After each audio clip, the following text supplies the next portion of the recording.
ప్రెగ్నెన్సీలో మనం ఏమైనా ఫ్రూట్స్ అవాయిడ్ చేయాలనే విషయానికి వస్తే, ప్రెగ్నెన్సీలో ఈ ఫ్రూట్స్ తీసుకోవద్దు ఖచ్చితంగా అని చెప్పి ఎలాంటి స్టడీస్ లేవండి. ప్రెగ్నెన్సీలో మనకి ఏ సీజన్లో దొరికే ఫ్రూట్స్ అయినా సీజన్కి తగ్గట్టుగా అన్ని రకాల ఫ్రూట్స్ తీసుకోవచ్చు. మెయిన్గా అందరికి ఉండే డౌట్ ఏంటి అంటే బొప్పాయి తీసుకోకూడదు అని చెప్పి. పండు బొప్పాయిలో బీటా కెరోటిన్ ఉంటుంది, యాంటీ ఆక్సిడెంట్స్ ఉంటాయి, ఫైబర్ ఎక్కువగా ఉంటుంది.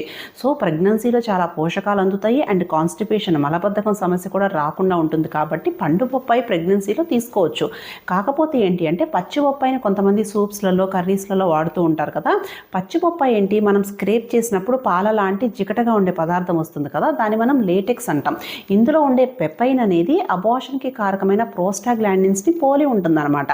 కాబట్టి పచ్చి బొప్పాయి ప్రెగ్నెన్సీలో అవాయిడ్ చేస్తే సరిపోతుంది. పండు బొప్పాయి తీసుకోవచ్చు.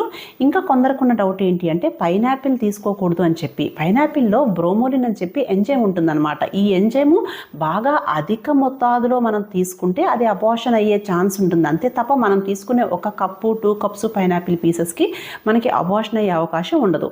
సో ప్రెగ్నెన్సీలో పచ్చి బొప్పాయి తప్ప అన్ని రకాల ఫ్రూట్స్ అనేది హ్యాపీగా తీసుకోవచ్చు. ఓకేనా? Thank you.